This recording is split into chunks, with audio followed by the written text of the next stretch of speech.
चराचरं तद्पदं दर्शितं येन तस्मै श्रीगुरवे नमः।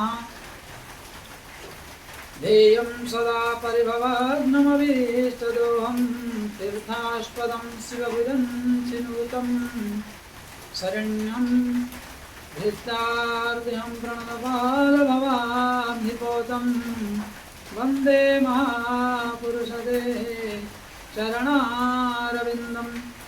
हे प्रिय दर्शक वृंद, हे भगवत कथा रसिक जन, आज पावन चरित्रों को श्रवण करेंगे और उन चरित्रों को श्रवण करने के लिए जो नवधा भक्ति की प्रसंग,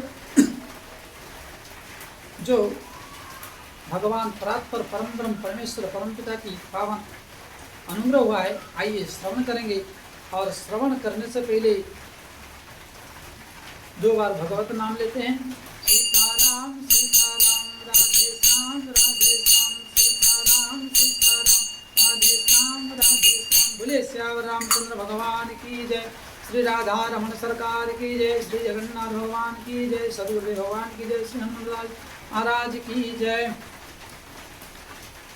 तो कहे कि इसी भक्ति सूत्र को जो श्रवण करेगा उसकी जीवन में क्या मिलेगा। नवदा भक्ति कहूँ तो पाही, सावधान सुनु धर्मन माही।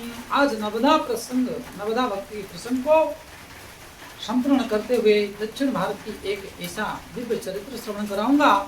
इसलिए इस रामचरितमानस या हरिचरित्र, संपूर्ण हरिचरित्र जो भगवान के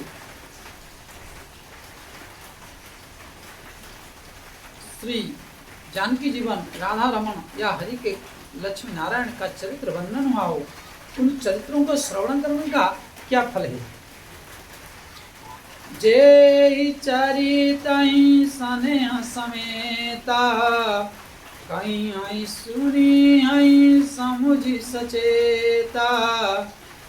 जे कथाई स्नेह समेता, कहीं आई सुनी आई समुझ सचेता।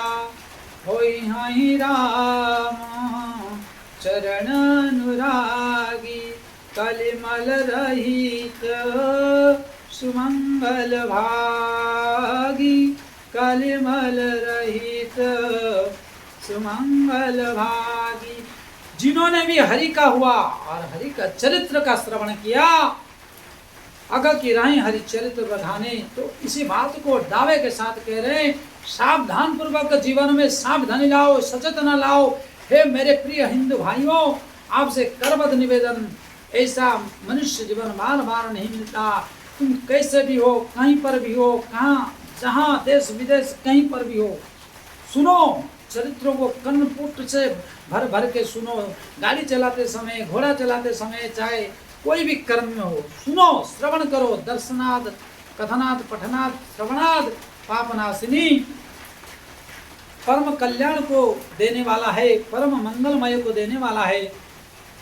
इसलिए उस परम मंगलमय चरित्रों को श्रवण करके अपने जीवन को परम मंगलमय बनाओ।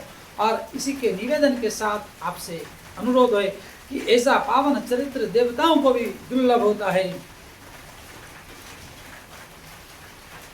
जो तुम्हारी कलिमल रहते, जितना भी हमारे से जाने अनजाने में पाप अपकर्म बना है वो सब धुलेंगे। भगवत कथा श्रवण करने से, भगवान की शरणागत प्राप्त करने से और गुरु सम्मुख जाने से, इस बात को ध्यान रख लो और सुधारो अपने जीवन। नहीं तो ऐसा दुर्लभ जीवन पुनः नहीं मिलेगा, नहीं मिलेगा तो ये जीवन व्यर्थ चला जाएगा।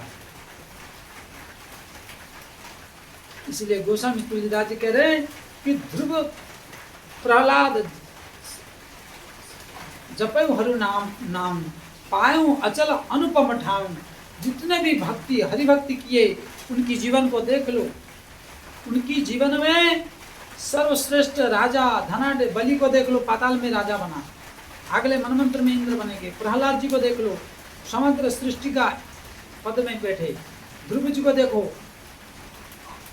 पद में बैठे, सुग्रीव जी को देखो पद में बैठे, किनको नहीं मिला? क्योंकि जितने भी संसार में धन है और धन जीवन है, उनमें से गज धन, बाज धन, अर धन, रतन खान, जब आवे हरि कृपा धन, सब धन धूरी समान। हरि की कृपा की धन, हरि की प्राप्ति और हरि के दिए हुए धन प्राप्त हो जाए तो आपकी जीवन में सर्वश्रेष्ठ उपलब्धि, सर्वश्रेष्ठ प्राप्ति धन होगा। और वो धन चिरकाल पर्यंत आपकी कई पीढ़ी तक उस धन को उपभोग करेंगे। और पुनः अगर इस धरती पर आते हैं तो धनाढ्य के घर में लेंगे, लेकिन बलपूर्वक अत्याचार पूर्वक कमा कर और भोगों से लिप्त होकर कभी आत्मा में संतुष्टि नहीं, कभी एक परिवार में हमारी एक सदस्य के साथ सुख समृद्धि पूर्वक। क्योंकि आज देखिए पति पत्नी में सुख नहीं है, एक सिर्फ उनकी विषय भोग हो जाता है, 10 मिनट बाद उनकी अलग अलग, और मिलते हैं तो शॉपिंग करने के लिए या तो उसकी सुख लेने के लिए, शरीर की सुख लेने के लिए, कभी दुख सुख चर्चाएं नहीं तो फिर पत्नी कभी जहर खा के मर रही है तो डिप्रेशन में मर रही है, तो कभी कुछ हो के मर रही है, पति कभी कूद के मर रहा है तो कभी रेलवे पटरी में मर रहा है। क्यों है ये? क्योंकि विधर्मी और कुकर्मियों बनकर हमारी अन्याय पूर्वक जो अर्जन धन अमर्यादित और किसी का शोषण करके जो धन कमाते हैं, इसी कारण से आज हमारी दुख सुख रोग बीमार। पहले देखो परिवार में कोई एक बीमार पड़ता था तो मेडिकल पहुंचता तो पूरी परिवार सगा संबंधी पहुंच जाते थे। आज पैसा तो भेज देते लेकिन पहुंचता नहीं बेटा बाप के लिए या बाप बेटा के लिए नहीं पहुंच पाता, धन के पीछे इतना पागल है। पत्नी जब में जाती है परंतु पति की नहीं जाती सेवा में। तो सोचो क्यों, क्या कुकर्म है, इस तरह घटनाएं घट रही हैं। इस पर कभी भी एक मिनट एक पल निकाल के सोचना चाहिए हर मेरे उस सनातनी भाइयों को, क्योंकि हमारी कहीं ना कहीं गलती और अपराध जनक अन्न धन का आगमन हो रहा है, जिससे हमें सोचने की क्षमता नहीं प्राप्त हो रहा है, जिसके कारण हमारे जीवन में यह एक भयंकर दलदल में फंसकर हम पहुंच नहीं पा रहे हैं और एक दूसरे को धोखा देने में लगे। जैसे आज के समय में कोई मूली में जहर भर रहा है, इंजेक्शन दे रहा है, तो कोई लौकी में दे रहा है, तो गाजर में दे रहा है, तो कोई टमाटर में दे रहा है, कोई पत्ता गोभी दे रहा है, तो कोई फूल गोभी में दे रहा है। हर एक वस्तु में जहर है और उस जहर को प्रॉफिट के लिए, अति धन कमाने के लिए एक दूसरे को मारने में तुले हुए हैं। इसलिए भाई एक दूसरे को मारने में जब तुले हैं तो आपकी धन कहाँ रहेगा और धन रखोगे किसके लिए? इसलिए इन विचारों पर, इन जहरों को देने से पहले गेहूं में, चावल में आदि सब में इस प्रकार हमारी एक परिवार में हम इसकी चुगली करके इसको गिराना चाहते हैं और वो इसकी चुगली करके उसको गिराना चाहता है और इसके विरोध में वो कर लड़ा कर एक दूसरे को मार कूट करके घर से परिवार से विच्छेदात्मक होकर जीवन को नाश कर देते। कितना दुर्लभ जीवन मिला था, क्योंकि जहाँ हरि चर्चा नहीं, जहाँ हरि के नाम नहीं, उस घर में कभी भी सुख समृद्धि नहीं रहेगा। और चाहे तुम कितना कर लो, कितना भी लाखों कमा लो, जहाँ श्रीपति नहीं है वहाँ कभी स्त्री नहीं टिक सकता। ये मेरी दावा के साथ नहीं।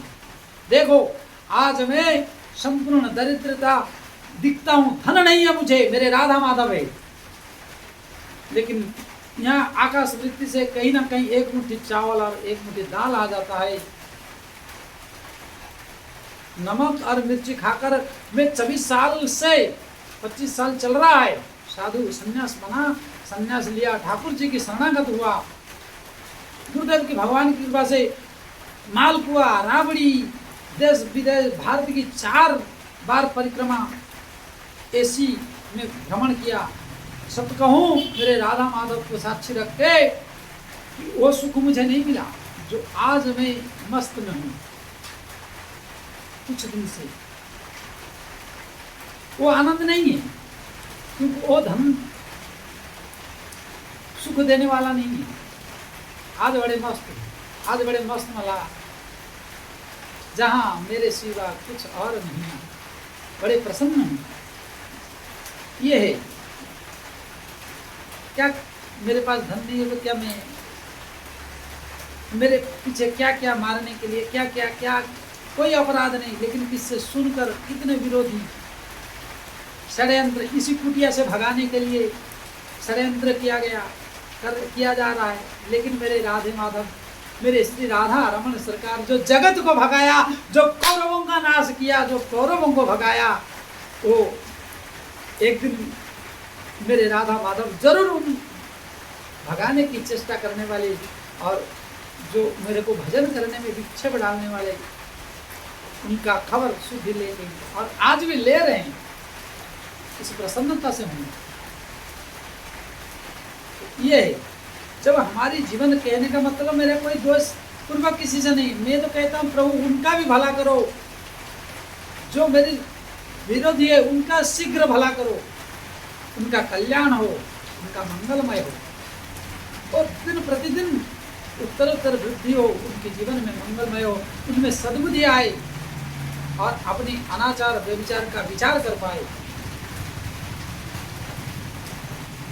इसलिए धर्म पूर्वक जियो, धर्म को अपनाओ, नहीं तो अंतिम में वृद्धाश्रम में बेड़ में पड़े रहोगे, नरक के बीच में लेकिन किए रहोगे और कोई पूछने वाला नहीं होगा। जिस दिन वीडियो बनाना होगा उस दिन तुम्हारी सारी मैल साफ करके वीडियो बनाने के बाद वही गंदगी फिर मिलेगा। ना जाने जो नौकरी या व्यवसाय में करके कमाए हो, जिस दिन तुम्हारा बहू और बेटा तुम्हें वृद्धाश्रम में छोड़ देंगे उस दिन तुम्हारा क्या हाल होगा। क्योंकि इसलिए कि तुम दुखिया को सताकर और दुखिया को दुख देकर तुम्हारी बल प्रभाव पद प्रतिष्ठा के कारण लूटे हो। दुखिया को ना सताइए, दुखिया को न सताइए, दुखिया जब देगा रोई, दुखिया के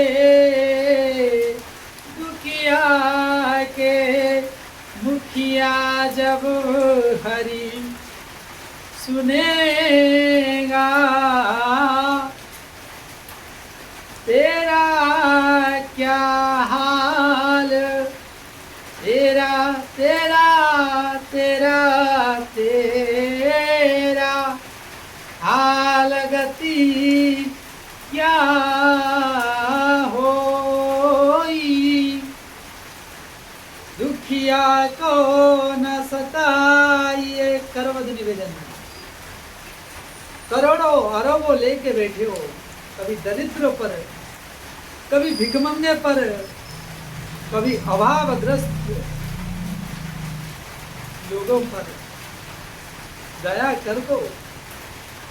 एक बार भुवनेश्वर अमीर हॉस्पिटल जो टॉप मेडिकल है, एक किडनी फेल पेशेंट को मैं लेके गया। मेरे जीवन के अनुभव, एक बुढ़ा आदमी पड़ा था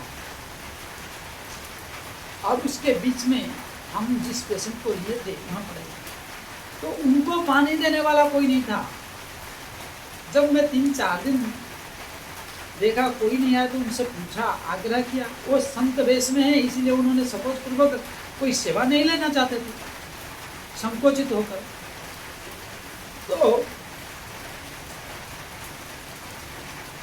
उनसे मैंने कहा कि आपका कोई नहीं है परिवार में, आपको कोई पूछने नहीं आता? बोले बेटा आता है 10 बजे और थोड़ा पूछ लेता है और पैसा पेमेंट कर देता है, चले जाता है। उनके पास इतना, कभी पानी एक ढक्कन नहीं पिलाया आपको, पानी बोतल के ढक्कन। बोले महाराज मेरा क्या कुकर्म है जो मैं भोग रहा हूँ और इन सबको मेरी स्मृति में आ रहा है। मैंने कहा क्या कुकर्म है महाराज, राम जी बताइए। तो वो डॉक्टर था, बोले महाराज मैं एक अच्छा डॉक्टर रहा लेकिन मेरे जीवन में बहुत कुकर्म हुआ। बोले क्यों, क्या कुकर्म हुआ राम जी? बोले आज संत हैं इसलिए हम बता दे रहे हैं, लोग तो बहुत घृणा करेंगे, मुझे मारेंगे, लात करें, गुस्से मारेंगे। मैं एक बात बताना चाहता हूँ कि मैं डॉक्टर था तो दुखी दरिद्र जो घर बेच के मकान बेच के अभाव से भीख मांग कर लाते थे, और जहाँ जो मेडिसिन में 10 रुपया का खरीदते थे उस मेडिसिन में 100 रुपया लिखा है। आज इस प्रकार मार्केट में चल रहा है, और उस मेडिसिन कंपनी वाले हमारे पास आकर टेस्टिंग के लिए देते थे, लेकिन हम उस समय बेटा पुत्र नाती बहू और स्वतः शरीर की सुख की चक्कर में उस फ्री में मिला हुआ दवाई को हम जो दुखी दीन दरिद्र अभाव घर मकान बेचकर लाया हुआ व्यक्ति को 100 रुपया में बेचते थे। तो उसका परिणाम आज हमें इसी बेड़ में वो पैसा गिनना पड़ रहा है, जो कि वो व्यक्ति अगर दरिद्र घर बेच के मकान बेच के लाया है, वो कहता था डॉक्टर साहब मेरे पास 80 रुपया है, 10 दिन का गोली दे दो। तो हम इतना कमीना थे, हमारी इतना हरामीपना बुद्धि था और हमारी इतनी दुर्बुद्धि था, धिक्कार है ऐसा डॉक्टर था, ऐसा धिक्कार है डॉक्टर गिरी पर जो हमें भगवान का स्वरूप माना जाता है, लेकिन हम हमारे अंदर कूट कूट के क्रूरता कायरता और लंपटता भरा हुआ है। वो डॉक्टर की वाणी है, मेरे राधा माधव साक्षी इस प्रकार कहा, इस प्रकार बेमनुष्यता हमारे भरा हुआ था कि धन के लोभ के कारण उस जो फ्री में मिला हुआ पत्ते में से हम 2 दिन का गोली काट कर 8 दिन का दवाई देते थे, 10 दिन का नहीं देते थे, 20 रुपया कमी के कारण। इतना कमीनापन, और जनता जनार्दन हमें डॉक्टर भगवान मानता है और संपूर्ण शरीर की संपद को हमारे को सम देता है व्याधि में, परंतु धन की 20 रुपया के चक्कर में हमारे। लेकिन आज उन मरे हुए प्राणी को हम देख रहे आकाश पे इस मेडिकल बेड में बैठकर, ये है भगवान की कर्मदंड, ये है चेतना। बोले आज अचल हो गए, और यहाँ तक कि मुझे राम राम नहीं कहना आ रहा है, राधे श्याम नहीं कहना आ रहे, इसलिए धिक्कार है ऐसा धन। इसलिए भगवान से मन ही मन प्रार्थना करता हूँ, लेकिन उच्चारण करके राधे श्याम राम राम नहीं कह सकता महाराज। ये मेरी सच्ची घटना, मेरे जीवन की भुवनेश्वर अमीर हॉस्पिटल, और आपको डेट क्लियर कर दूं 2018 7 दिसंबर को से लेकर 2018 दिसंबर तक वहाँ एक पेशेंट एडमिट था, और शायद मेरे फेसबुक में उस किडनी पेशेंट का वीडियो भी डाला होगा।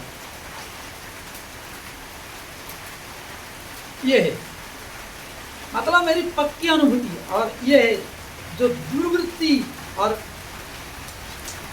अन्याय अत्याचार पूर्वक दरिद्रों से शोषण किया धन का दंड डॉक्टर भोग रहा है। और पुत्र के बारे में बहू के बारे में तो उसकी मुख से जो वचन निकलता है वो इस यूट्यूब चैनल के माध्यम से कहने योग्य नहीं। इसलिए उन डॉक्टर जनों से, उन अरबपति करोड़पतियों से मेरा निवेदन है, आप चाहोगे तो हिंदू सनातन धर्म को डायमंड बना सकते हो, दरिद्रों को और मजबूरों को आपके द्वारा बहुत कुछ प्रोत्साहन मिल सकता है। और एक डॉक्टर ऐसा भी मिला मुझे मेरे जीवन में, जलगांव अशोक शर्मा जी करके ही, वो चाहे कितना बड़ा भी पेशेंट हो, सबसे उनकी बड़ी मानसिकता है कि फीस नहीं है तो मना भी कर दो तो नहीं लेते हैं, दे तो 100 रुपया उनकी फीस है, और 100 में भी से जो भी दे दोगे तो भी ट्रीटमेंट करा लो। साथ में साधु संत से कोई पैसा नहीं, दीन दुखी दरिद्र उसकी अवस्था को देख के कोई पैसा नहीं, ऊपर से उनकी बड़े से बड़े ऑपरेशन फ्री करवा देते हैं, दवाई और खाने को ना हो तो उनकी कपड़ा ना हो तो दे देते हैं। मैं उनके पास एक बार ऐसे सज्जन, महान सज्जन के पास गया था, जलगांव में है, पता नहीं बहुत दिन हो गया आजकल वो है या नहीं, लेकिन जीवित है। उनको मैं फेसबुक चैनल में देखता हूँ। ये है डॉक्टर। लेकिन मैं ये कहना चाहता हूँ, लूटने वाला डॉक्टर का पीड़ा देखिए, और जो जीवित है वर्तमान, उनकी भी उम्र काफ़ी है, वो भगवत रस कंठे धारण करते भगवान की भक्त है, किसी से दीक्षित है मैं नहीं कह सकता, लेकिन वो डॉक्टर क्या कम पैसा लेकर दिन दुखियों को, दरिद्रों को, साधुओं को सेवा करके क्या वो खुश नहीं है? मैं तो कहता हूँ इस संसार में मैंने जितने डॉक्टर देखा, जो भगवान कंठी पहनकर और जो इस प्रकार विचारधारा लेकर, चाहे कंठी ना पहना हो, इस तरह विचार से जो सेवा कर रहा है, उसका तो इस जन्म में और डॉक्टर बनना वो साक्षात भगवान ही है। और परलोक भी बनाया ऐसे डॉक्टरों को, करोड़ों करोड़ों बार मेरी नमन है। कहने का तात्पर्य कि देखो, दोनों जन डॉक्टर है, दोनों जन का दंड विधान, इसलिए विधर्मी कर्मियों से नहीं लूटना चाहिए। तो इसी कारण से कह रहे हैं कि मनुष्यता लाओ, मानवता लाओ और मेरी इस मार्ग में आओ। जाति पाति भुलाकर जाति पाति पूछे नहीं कोई, हरि के भजे सो हरि के होई। तो धन साथ में नहीं जाएगा, कर्म, और देखो कर्म के साथ भोगना पड़ता है। ये दो डॉक्टर का उदाहरण ले लो वर्तमान में।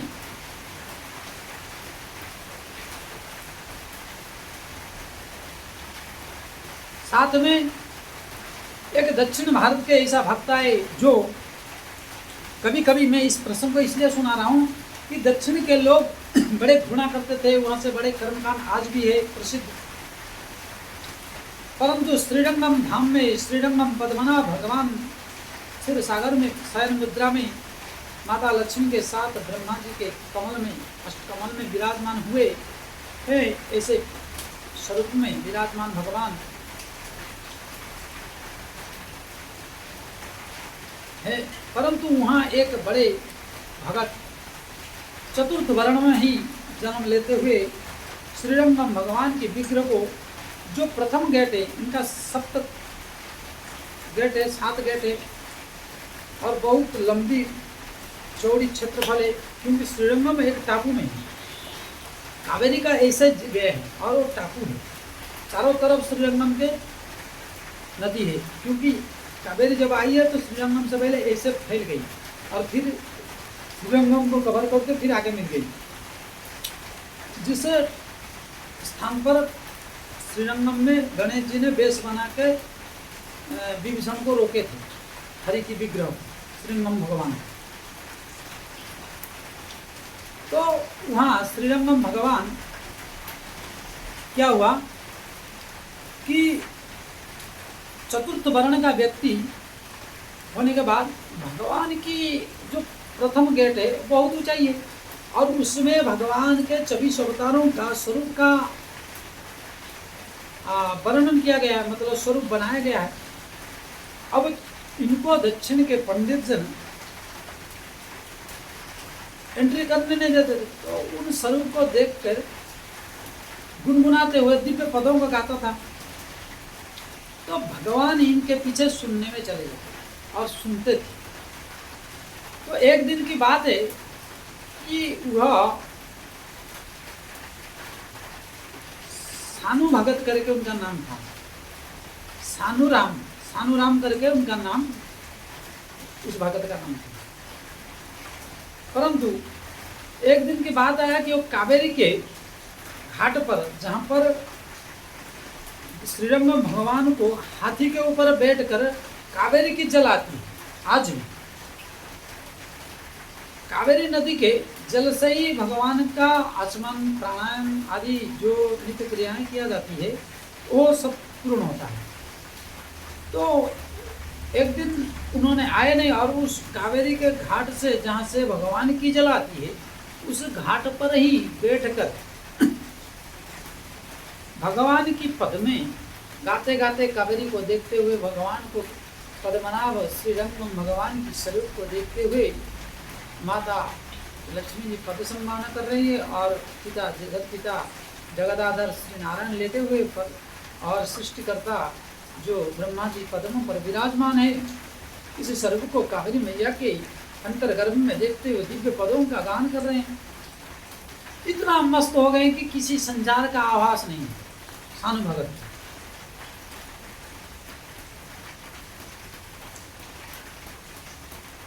परंतु क्रम में यहाँ क्या हुआ कि पीछे से मंदिर से ब्राह्मण लोग हाथी पर चढ़ के जल लाने के लिए रोज 5 बजे 4 बजे जाते हैं। जब वहां पर पहुंचे तो देखे कि एक चतुर्थ वर्ण का व्यक्ति पहुंचा है, तो कई बार आवाज लगाई, लेकिन वो तो अपनी मस्ती में है। लागी समाधि लागी लगन मत तोड़ना, लागी लगन मत छोड़ना। लगन लग गया भगवान की चिंतन में और पद में गाते रहे। कोटाक को दो टाक पसेरा, कोटाक को दो टाक पसेरा, हम कलयुग के पापी। बात नहीं हो पतित पावन, बात नहीं हो पतित पावन, हम कलयुग के पापी। सतयुग त्रेतया द्वापरहु के, सतयुग त्रेतया द्वापरहु के, पतितन को गति आपी, हम कलयुग के पापी। बात नहीं हो पतित पावन, बात नहीं हो पतित पावन। बिन रण सूर कहायो, जब हमें से पाला पड़े, तब जाने गो बात नहीं हो पतित पावन। कोटाक को दो टाक पसेरा, हम कलयुग के पापी। इस तरह लगन में मग्न में और ध्यान में एकस्त होकर भगवान के पद सुना रहे हैं। परंतु ब्राह्मणों ने श्रीरंगम पद्मनाभ भगवान के, श्री साई भगवान के सेवक गण बुलाए, ना सुनने के कारण बोले श्रीरंगम भगवान की जय। उसमें से एक ब्राह्मण देवता ने उठाया, एक पत्थर का टुकड़ा मारा, तो उस व्यक्ति का सिर फट गया। और तब उनको देखा कि ध्यान आया और मग्न रहा। जो मग्नता भग्न होकर एकाएक ध्यानस्थ भंग हुआ और देखा रे, तो वो हाथ लगाकर भागा और इन्होंने जल लेकर कावेरी मैया से श्रीरंगम मंदिर गोपुरम में आए। तब एक आचंबित करते हुए दृश्य देख रहे हैं। पंडालों को जब मुख्य गेट पर गए तो गेट नहीं खुला और गेट के अंदर से रक्त का धार बह रहा है।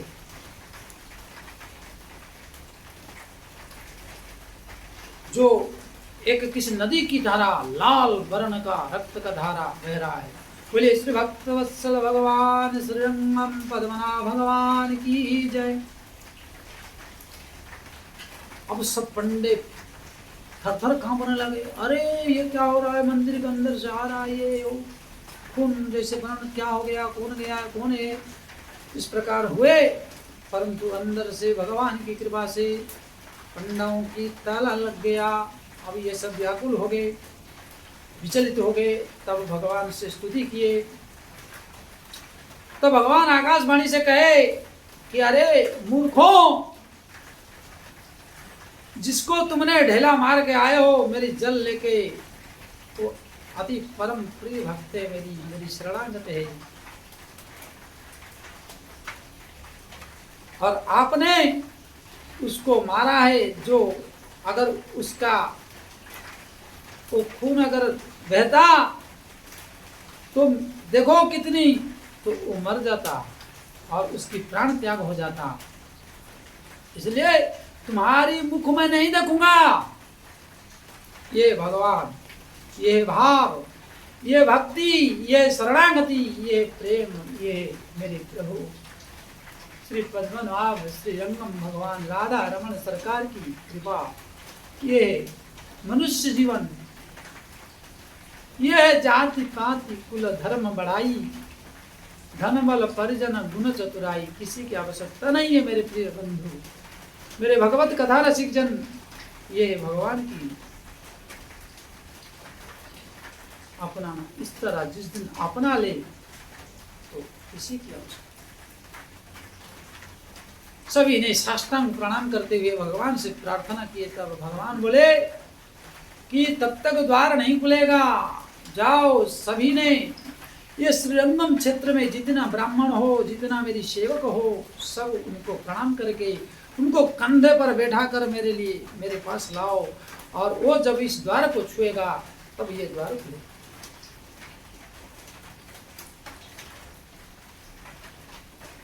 तब इन्होंने उनका खोजना प्रारंभ किए। ब्राह्मणों ने खाली पैर से खोजे, परंतु वह डर गया था, इसलिए श्रीरंगम क्षेत्र से बाहर जाने के लिए चल के जा रहा था। तो उनके पीछे जब गए तो वो और दौड़ने लगा, क्योंकि उसकी पीड़ा तो भगवान ले ली, परंतु मारा है इसलिए सोच को दौड़े। परंतु दौड़ दौड़ के जैन के प्रकार न उसको पकड़ लिए, और पकड़ के जब लाए कंधे पर बिठा के, और ब्राह्मणों की पैरों की हालत बड़ा दुर्दशा हो गया, उनकी सब दुर्दशा हो रहा है। लेके आए श्रीरंगम भगवान के द्वार को। वह चतुर्थ वर्ण का व्यक्ति जो भगत सानु भगत छू दिया तो द्वार खुल गया। बोलिए श्री भक्तवत्सल भगवान श्रीरंगम भगवान की जय। तो भगवान व्याकुलता पूर्वक उनको लेकर अंक में बिठाए, और अंक में बिठाकर यह संदेश दिए कि जो भी मेरा भक्ति करेगा, मेरा साधन करेगा, मेरा भजन करेगा, उसको मैं अपनाता हूं, मेरे अंक में स्थान देता हूं, और उसको अपना कर यहाँ दिखाना चाहे कि जाति पाति कुल धर्म बढ़ाई, धन बल परिजन गुण चतुराई यहाँ काम नहीं करता। श्री हरि की शरणागति, इसलिए भगति ही नर सोहई कैसे, बिनु वारिद जल देखिए जैसे, भगति ही नर सोहई कैसे, बिनु जल वारिद देखिए जैसे। जैसे सूखा नदी में खोदना और पानी का जल का ना पाना, उसी प्रकार मनुष्य जीवन मिला भगवत शरणागति, भगवत नाम जप, भगवान की आराधना नहीं हुआ तो हमारे जीवन भी किसी सूखी नदी से कम नहीं। इसलिए आज सबरी माता को दुर्लभ गति और कितने भक्तों की चरित्र हमने श्रवण कराया।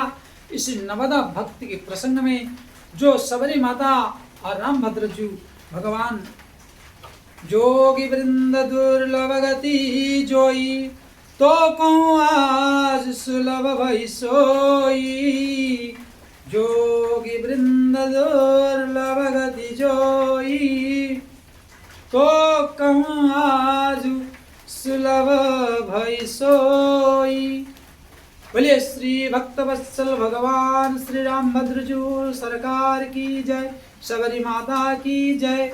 सबरी माता को बोले कि आज जो जोगी वृंद तपस्वी मनुष्य ऋषि उग्र तपस्वी हठ योगी जिन जिन तपस्या जितने भी वर्णन है करके नहीं पा पाए, आज तुम्हें उन दुर्लभ गतियों को प्राप्त होगा। इस प्रकार भगवान रामभद्र जी कहकर उस चतुर्थ वर्ण के और आदिवासी, जिसको अधम ते अधम, अधम अधि नारी, इसलिए मेरी माताएं सुनो और इससे देख लो, भगवान की भक्ति जो भी करे, कोई भी हो, उसको भगवान अपना कर कृतार्थ करते और दिव्य दुर्लभ गति को प्रदान करते हैं।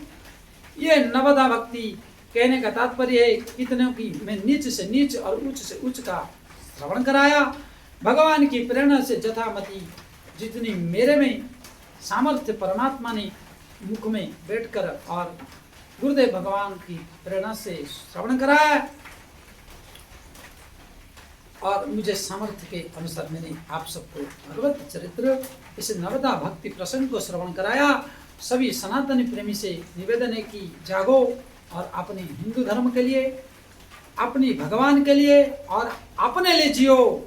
अपने आत्मा सुख के लिए हरि का भजन और आत्मा का जो आहार है वो हरि का भजन, हरि का नाम, राम नाम। और संसार की जगत की शरीर की पोषण के लिए जो संसार की बाह्य कर्म करके भरण पोषण योग्य बनाओ। व्यर्थ में पूरे टाइम देकर जीवन को इस तरह व्यर्थ ना करो। कुछ सामाजिक और उन धनाढ्यों से निवेदन है, उन डॉक्टरों से, उन बड़े पदाधिकारियों से निवेदन है करबद्ध की थोड़ा चेतनता लाइए। जो भ्रष्टता अनाचारता फैलाकर बैठे हैं, आप सब आँख खोले। और मेरी विनती आप सबसे, और भगवत भजन करिए, क्योंकि अंतिम समय में जब उल्टी और दस्त, लेटिन और गंदगियों के बीच, थूक के बीच में वृद्धाश्रम में बैठे रहोगे और ये घुटने, आँख, कान सब ब्लॉक हो जाएंगे, जो 10-15 साल पीटोगे। इस दुर्गति से बचने के लिए शीघ्र इन कुकर्मों को छोड़ते हुए उन सभी हिंदू भाइयों से और नौकरी, पद, प्रतिष्ठा, मंत्री जो जहाँ पर है, उन सबसे निवेदन है कि आप विचार को, चेतनता को लाकर उन कर्मों को छोड़कर और जो आपके पास है उसका सदुपयोग करके, उस समय को सदुपयोग करके प्राप्त करें अपने जीवन। और कहीं मेरी त्रुटि हो तो आप सबसे क्षमा चाहूँगा, सभी भगवत रसिक जनों से, कि इस प्रकार आप सब आशीर्वाद बनाए रहे, जिससे मैं भगवत मार्ग में और भगवत कथा सुनाने में मेरे राधे माधव और हनुमंत लाल जी को श्रवण कराता रहूं नित्य निरंतर। और ग्राम देवी देवता सभी को प्रणाम करते हुए विराम देने जा रहा हूँ। जाने से पहले आपको छोटी सी निवेदन, इस चैनल में देखते हुए सभी चैनलवासी और सभी दर्शक वृंद एक बार समर्थन कर दे और कृपा कर दे। जय श्री राम, जय श्री राम, जय श्री राम। आइए 2 बार वाणी को विराम देते हैं, भगवान की श्रीचरण में समर्पित करते हैं। श्री राम जय राम, जय जय राम, संकट मोचन जय हनुमान। श्री राम जय राम, जय जय राम, संकट मोचन वीर हनुमान। श्री राम जय राम, जय जय राम, संकट मोचन वीर हनुमान। श्री राम जय राम, जय जय राम, संकट मोचन वीर हनुमान। बोलिए श्रीयावर रामचंद्र भगवान की जय। श्री ग्राम देवी देवता की जय, स्थान देवी देवता की जय, श्री सीतारामचंद्र भगवान की जय, हनुमंत लाल जी महाराज की जय, सदगुरुदेव भगवान की जय, समस्त दर्शक वृंद की जय, समस्त ग्रामवासी की जय, राधा रमण की जय, हनुमंत लाल जी महाराज की जय, गरुड़देव भगवान की जय, प्रत्यक्ष परोक्ष रूप में स्थित सभी शक्तियां की जय। जय जय श्री राधे श्याम, जय जय श्री राधे श्याम, जय जय श्री राधे श्याम। ओम नमः पार्वती पदे हर हर महादेव, हर हर महादेव, हर हर हर महादेव। जय जय श्री राधे श्याम। विश्राम देते हैं आज ही हम पर वाणी को।